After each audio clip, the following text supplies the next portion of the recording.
Part 2. In search of the flute, Spider was in her beautiful web house when Tortoise arrived. After warm greetings, Tortoise made his request to Spider. "I'm willing to take you to the sky," replied Spider. Tortoise returned home full of joy.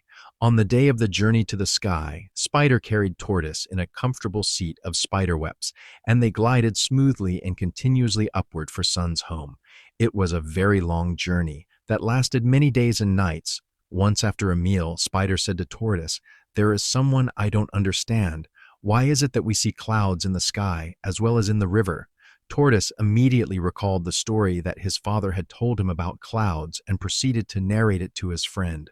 A long time ago, a pair of identical twin brothers, Big Cloud and Small Cloud, had 5 cows. The 3 black cows belonged to the elder twin brother, while the 2 brown ones belonged to the younger twin brother. Small Cloud always took the 5 cows to the grazing field. Whenever people saw Small Cloud tending the cows, they thought the cows all belonged to him, so they began to call him Big Cloud. In reverse, they called the elder brother Small Cloud. When the elder brother heard of this change of names, he became so jealous that he decided to take all the cows to the field by himself in order to correct the big mistake.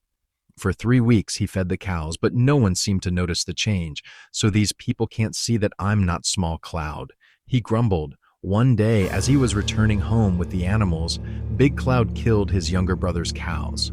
"Your cows died on the way?" he lied to Small Cloud when he got home. Small Cloud was so sad that he decided to go to the scene immediately, even though it was getting dark. When he got outside the village, he saw the dead bodies of his 2 brown cows.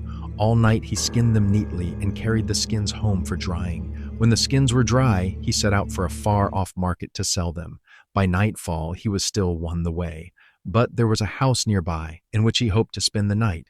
He went to the door and knocked. There was a woman in the house, but she refused to open the door for Small Cloud. This was most surprising, for it had never been heard that a door was shut in the face of a stranger at night. Full of dismay and suspicion, Small Cloud decided to hide behind the house and watch her through the slits in a bamboo window. In a short while, Python slithered into the house. He was long, fat, and awful. The woman quickly brought out many dishes of delicious sugar yams, a goosey, and chicken stew, and placed them before him. He began to devour the food as the woman sang sweet songs and caressed his cold, scaly body. Suddenly, the woman heard her lame husband singing drunkenly back home. Quickly, she signaled the visitor to get away. Python slid out with a full stomach and a mouth full of chicken. The woman hurriedly packed the unfinished dishes to a dark corner of the room. As the man limped into the yard, Small Cloud came to the front of the house, greeted him, and asked if he could stay the night in his house. The man accepted, and both of them walked in. After a while, the woman offered them a meal of sour cocoyams without any soup. Small Cloud told his host that instead of eating such a poor meal, he would conjure up a very delicious meal using his brown magic hides. The man waited patiently as Small Cloud pretended to mumble some magic words. He went to where the woman had hidden the unfinished dishes and covered them with his hides. Then he returned to his seat and said to the man, "Go and raise those hides and bring all the food to be found there." The man obeyed. To his greatest surprise, he found dishes of well-flavored food. The woman immediately walked out, refusing to eat. After the meal, the host asked, "How did you get these magic hides?" "It is very difficult to get magic hides," replied Small Cloud. "I'm going to the market to sell these ones." "Do you need magic hides?" "I will pay anything to have these ones," said the host eagerly. Without much bargaining, Small Cloud sold the 2 brown hides to the lame man for a very big sum of money. In the morning, Small Cloud returned home, happily rich. When Big Cloud saw the money, he was excited. "How did you get so much money?" he asked. "I took the hides of my dead cows to the market," answered Small Cloud. "And when I got there, everybody fought to buy them. They believed that they were magic hides. That very afternoon, Big Cloud rushed to the bush, killed his 3 black cows, skinned them, and brought the skins home for drying. When they were dry, he carried them to the distant market. He walked all night and arrived at the market by midday. As soon as he arrived, began to shout, 'Magic hides for sale! Magic hides for sale!'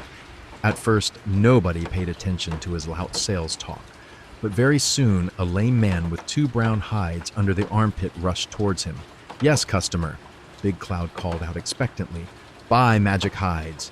But to his dismay, the man punched him in the nose, calling him a trickster.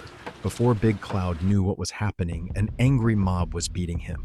The blows fell painfully on every part of his body that he began to see stars. Then he fell down and pretended to be dead. Satisfied that they had killed the crook who sold fake magic hides to their kinsmen, the people went back to their businesses. When Big Cloud opened his eyes and observed that night had fallen, he dragged himself home, planning hell for his brother. Thanks for watching, and we will see you in Part 3, The Revenge.